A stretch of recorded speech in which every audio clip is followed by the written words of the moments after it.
Welcome to the History Story Podcast. Today we're taking a historic road trip back in time, all the way to December 6th, 1917, in Halifax, Nova Scotia.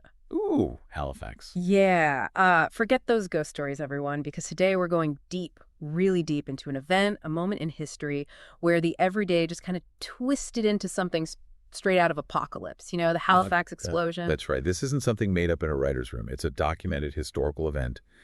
And the scale of it, the tragic consequences, it's almost hard to grasp. It really is. What we're trying to do today, our mission, if you will, is to understand how this bustling wartime port city, full of life and commerce, could experience one of the largest man-made explosions, non-nuclear explosions, in history. Wow. Yeah. And we'll look at what actually happened that morning, why it mattered then, why it still matters now, and we'll even sort of tiptoe into some of the theories that came out of the dust and smoke. And all of this is coming straight from history books and uncovered sources. Us. Okay, so let's break this down. It's December 6th, 1917. The setting is Halifax Harbor. Now imagine this. It's a crucial Allied port during the First World War, absolutely jammed, packed with ships. You've got neutral ships, warships, cargo ships. It's a constant flurry of activity. It's a seemingly normal Thursday morning. I mean, people are just going about their day, completely oblivious to the fact that they're about to experience something, well, unimaginable. Yeah, unimaginable is a good word for it. Yeah. So right smack in the middle of this busy harbor, we've got our main players in this story, right? The first one is this French cargo ship, the SS Mont Blanc. And picture this. She's secretly carrying nearly 2,900 tons of high explosives. Oh, my goodness. Picric acid, TNT, gun cotton, you name it. And as if that wasn't enough, there are barrels upon barrels of flammable benzol on deck. Think of it like a super volatile gasoline. It wasn't just cargo. It was basically a floating bomb making its way to the battlefields of Europe. And here's the thing. It was running behind schedule. A floating bomb. I mean, that sets the scene right there, doesn't it? It does. Talk about being in the wrong place at the wrong time. So who's the other key player in this drama? Okay, so we've got the Mont Blanc, but then we've got the Norwegian vessel, the SS Emo. Now, unlike the Mont Blanc, this ship, the Emo, was empty, totally unladen, and it was on its way out of the harbor to pick up relief supplies for Belgium. Can you imagine that? One ship's carrying aid for those in need, and the other one's packed with the instruments of war, and their paths are, on a collision course. Sadly, yes. So here we are, two ships, a really busy harbor. What were the rules of the maritime road? How did they end up on this collision course? Well, you see, the harbor, especially with the war going on, it had regulations, Ships carrying super dangerous cargo, like the Mont Blanc. Well, ideally, they weren't supposed to be in the main channel during the busiest times. There was this general understanding that if you're coming in, you use the Dartmouth side of the channel, and if you're going out, you stick to the Halifax side. Yeah. The system was designed to, prevent exactly what ended up happening. Yeah, but clearly something went very, very wrong. Right. Take us through the sequence of events, that cascade of errors. Well, it was a perfect storm of miscommunication and bad navigational choices, really. The EMO, and the reason it's still kind of debated, but it had to do with its position in the channel and its speed, ended up cutting right across the Mont Blanc's path in what they call the Narrows. That's the harbor's really tight entrance, almost like a bottleneck. Right. So imagine this. You've got this super narrow passage, tons of ships, and then these two ships heading right for each other. They're blowing their whistles, giving frantic orders, reversing engines, trying to avoid disaster. But in that tight space, time just ran out. So when they hit, it wasn't like a head-on collision, was it? Not at first, no. It was more of a sideswipe kind of thing around 8:45 in the morning. The Emo basically scraped along the Mont Blanc's starboard bow. I mean, it wasn't immediately catastrophic, but the impact, the friction, created sparks. And you can guess what happened next. Those sparks ignited the benzol that had spilled from those ruptured barrels on the Mont Blanc's deck. Oh, no. Wow. Instant fire. A fire on a ship full of explosives? I can only imagine the sheer panic. The crew of the Mont Blanc, they knew exactly what they were dealing with. And they didn't waste any time. They started yelling, sounded the alarm, abandoned ship, got into lifeboats, and started rowing like mad towards the Dartmouth shore. And the whole time, they're desperately shouting warnings in French about the explosives.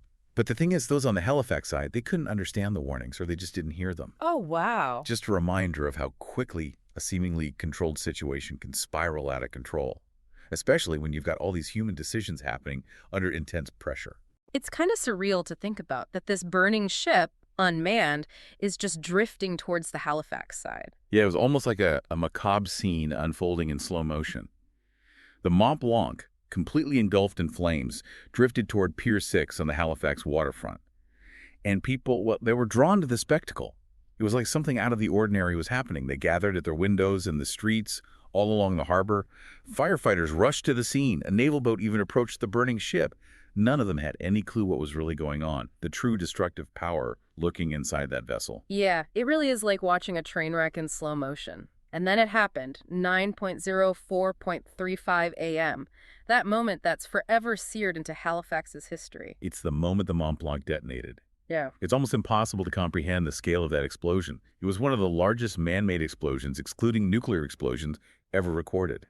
Experts estimate it was the equivalent of 2.9 kilotons of TNT. 2.9 kilotons. That's just an abstract number. I mean, what did it actually look and feel like to witness something like that? Imagine this, a blinding white flash that burns into your retinas. Then instantly, a massive fireball erupts, rising hundreds of feet into the air. You see debris churning within this monstrous cloud of fire. And then comes the shockwave. It traveled faster than the speed of sound, just ripping outwards, shattering windows up to 50 miles away. The sound, they say, could be heard hundreds of miles from Halifax. And the physical force of the explosion? What about that? Unimaginable. I mean, a crushing pressure wave slams into the city. Buildings are flattened. People are tossed through the air like rag doll, suffering horrific injuries. And then there's the water. The water in the harbor. The force of the blast displaced so much water that it created the tsunami, reaching up to 60 feet high in some areas. This is one truly bizarre and terrifying detail.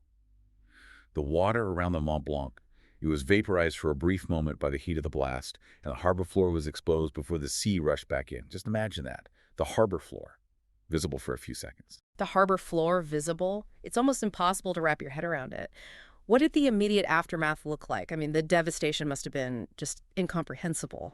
Well, over 400 acres of the city were just obliterated, gone. Yeah. The Richmond district in the north end completely vanished. Fires were raging everywhere, fueled by the wreckage. And the human toll, nearly 2,000 people killed outright or died soon after. And that's not even counting the estimated 9,000 who were injured, many of them with horrific wounds. Then there were the thousands left homeless, their lives completely upended. It's hard to even fathom that level of destruction and loss. What was the atmosphere like in those initial moments after the blast?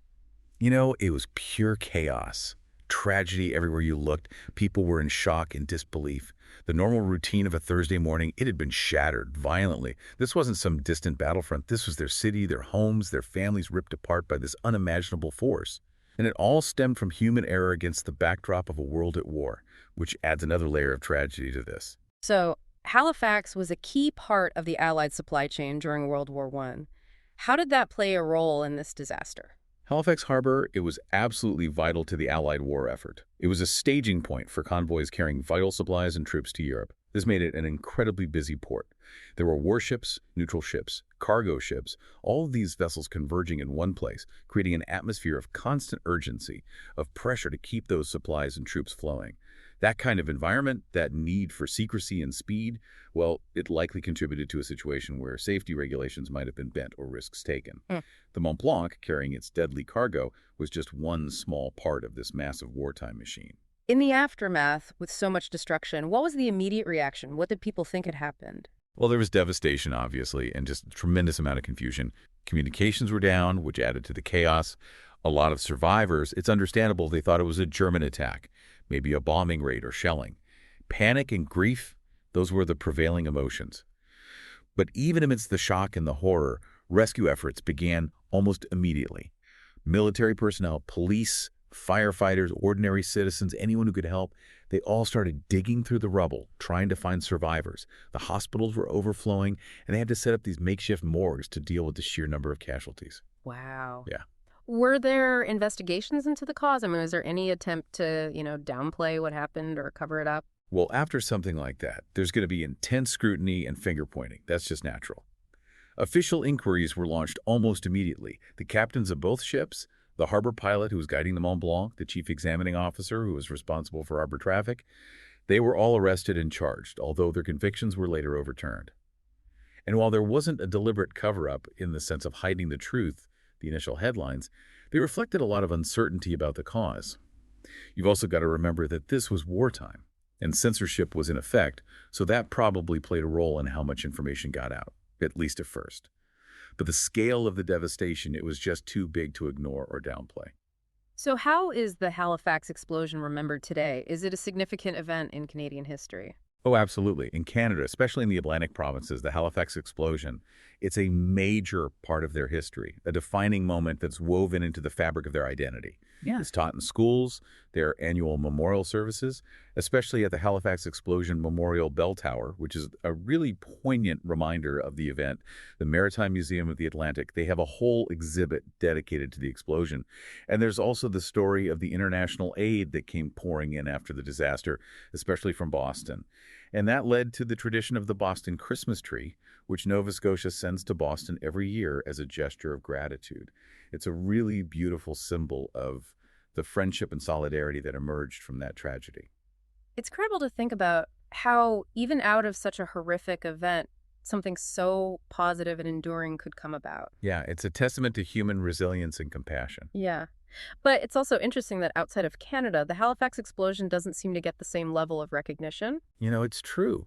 And it's a shame, really. I mean, this is a monumental event, a huge tragedy, but also a story of incredible courage and resilience. It's part of world history that deserves to be more widely known and understood, especially given the scale of the explosion and the far-reaching consequences it had. Absolutely. So we know the collision caused the explosion, but what about other theories that sprung up afterwards? Well, you have to remember, this happened during World War I. There was a lot of fear, paranoia, suspicion. So when something as catastrophic as the Halifax explosion happens, it's only natural that people would search for explanations for someone to blame. The most prevalent theory, especially right after the explosion, was German sabotage. I mean, it makes sense. People were already on edge, and the sheer scale of the destruction, it led many to believe that it had to be the work of an enemy. There were investigations into sabotage, and they even rounded up German nationals in the city for questioning. But was there any evidence to support that theory? Not really. Despite the initial fears, the investigations, they didn't find any credible evidence of sabotage.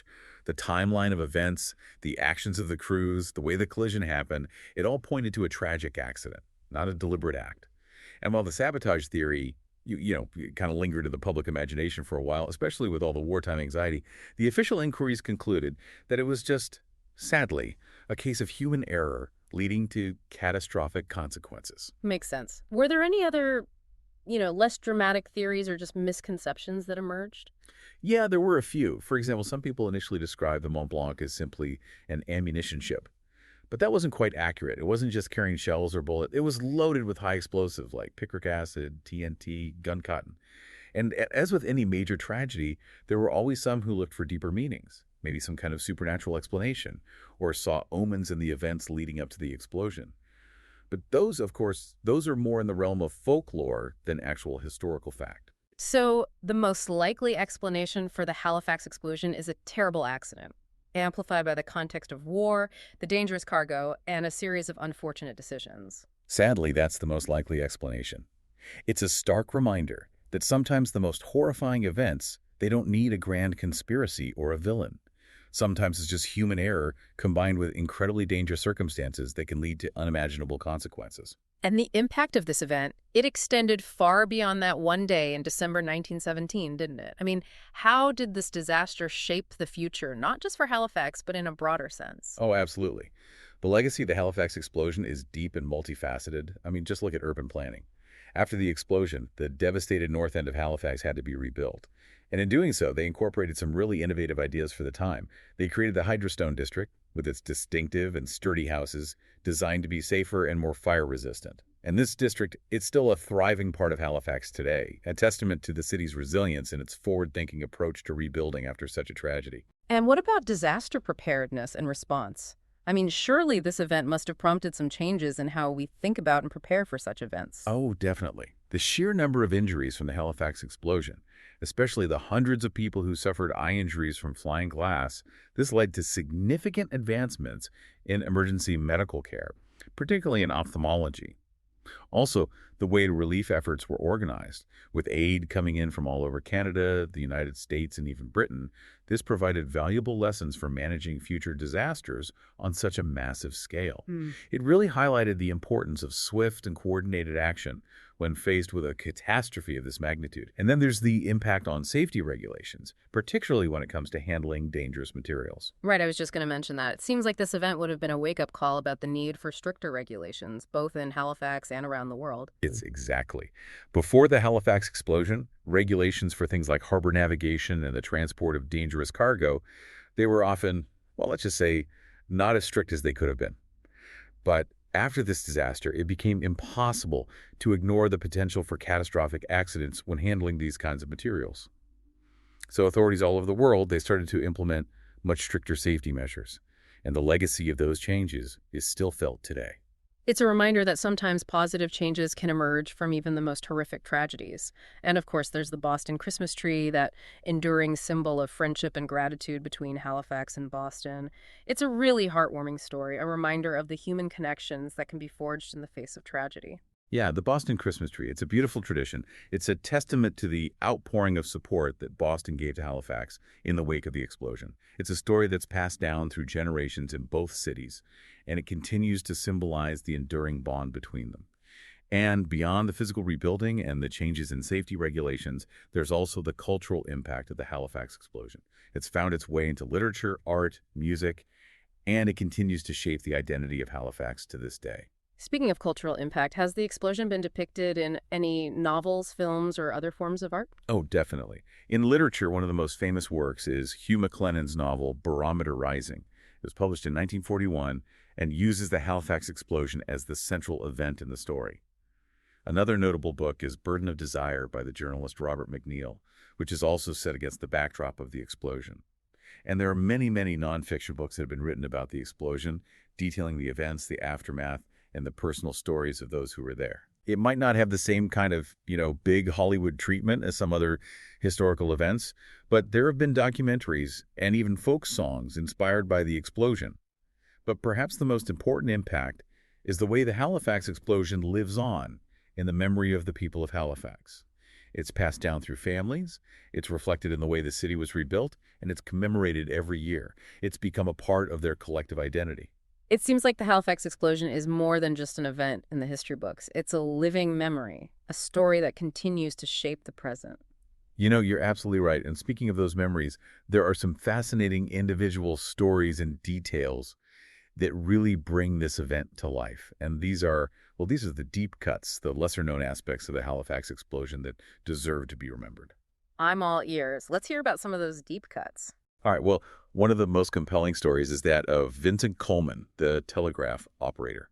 This guy, he was working at the Richmond railway station just moments away from the blast. And as the Mont Blanc was drifting towards the pier, engulfed in flames, someone ran into the station and told Coleman about the explosives on board. Now, instead of running for his life, Coleman stayed at his post and sent out a telegraph message, warning an incoming train to stop. His message, I'm going to quote it here. "Hold up the train. Ammunition ship afire in harbor making for Pier 6 and will explode. Guess this will be my last message. Goodbye, boys." Oh, wow. I know. I mean, talk about courage under fire. His message, it reached train number 10 just in time, and it's estimated that he saved hundreds of lives. Sadly, Coleman himself was killed instantly when the ship exploded. He's a true hero, and his story is a reminder that even in the face of unimaginable danger, there are those who choose to put the lives of others before their own. Absolutely. It's stories like that that really make history come alive. What about the force of the blast itself? Were there any other just staggering details about its power? Oh yeah, tons. For instance, did you know that the estimated temperature at the center of the blast was around 5,000 degrees Celsius? That's hot enough to melt steel. The Mont Blanc, it was completely vaporized. Its anchor shank, which weighed over half a ton, was found almost 2.5 miles away. And a gun barrel from the ship that traveled nearly 3.5 miles. The sheer distances that debris was hurled are just mind-boggling. It's hard to wrap your head around it. I also remember reading something about how the pressure wave had some really bizarre effects on buildings. You're thinking about the pressure wave. It did have these strange, almost paradoxical effects. In some of the sturdier buildings that were a bit farther from the epicenter, the pressure wave blew in windows and doors. but then it created this weird seal, almost like a vacuum, preserving the interiors relatively intact, even while the surrounding structures were being torn apart. It's like finding these pockets of normalcy amidst the utter devastation, which is really eerie when you think about it. Wow, that's incredible. And then to add to the tragedy, a blizzard hit Halifax the day after the explosion. Oh yeah, you're right. A massive blizzard struck the city the very next day, dumping over 16 inches of snow. It made an already horrific situation even worse. Rescue efforts were hampered, the thousands of people who were now homeless were exposed to freezing temperatures, and transportation of aid became incredibly difficult. It was like this one-two punch of disaster that really compounded the suffering. It's heartbreaking to think about. And beyond those kind of large-scale impacts, there must be so many individual stories of survival and loss that really bring the human cost of this disaster into focus. Absolutely. I mean, you hear stories about people being blown incredible distances by the blast. Some survivors describe temporary blindness and deafness. Others talk about the agonizing search for loved ones amidst the chaos, the uncertainty, the grief. There are children who survived but lost their entire families. These personal stories, these are the ones that really stay with you. They remind us that behind the statistics, there are real people whose lives were forever altered by this tragedy. Right. You know, a couple of other details that I found really eerie. The IMO, the ship that collided with the Mont Blanc, it had been in another collision before this one, right? Yeah, it's a strange coincidence. The IMO was originally named the Runic, and under that name, it was involved in well, a less dramatic collision. But it's still a weird little twist in the story. Yeah, it is. And lastly, there's the impact on the Micmac community of Turtle Grove, which doesn't always get the attention it deserves. Yeah, sadly, that's true. Turtle Grove, which was located on the Dartmouth side of the harbor, right across from where the Mont Blanc exploded, was almost completely destroyed. It was home to a Micmac community, and the impact on them was devastating, yet their story is often overshadowed by the larger narrative of the Halifax explosion. It's important to remember all the communities and individuals who were affected by this disaster, even those whose stories might not be as widely known. Absolutely. So, to kind of sum it all up, the Halifax explosion. It's a stark reminder that some of history's most unbelievable and terrifying stories, they're not from some fictional movie or novel. They're real events born from a convergence of, well, war, industry, human error, and just raw destructive power. You know, it's a story that has immense tragedy, incredible acts of heroism, and a testament to the enduring resilience of the human spirit. And while the Halifax explosion left a permanent scar on the city and its people, it also led to significant changes in how we think about disaster preparedness, safety regulations, and the importance of community and international cooperation. This historic road trip, it's really just scratched the surface of this pivotal moment in history. But for those of you who are intrigued and want to dive deeper, we encourage you to check out the show notes. We've got links to museums, archives, documentaries, books, all sorts of resources that'll allow you to explore this event in more detail. You know, there are so many stories within this larger story waiting to be uncovered, stories of courage, resilience, innovation, and loss. So take some time to learn more about the Halifax explosion. It's a story that deserves to be told and remembered.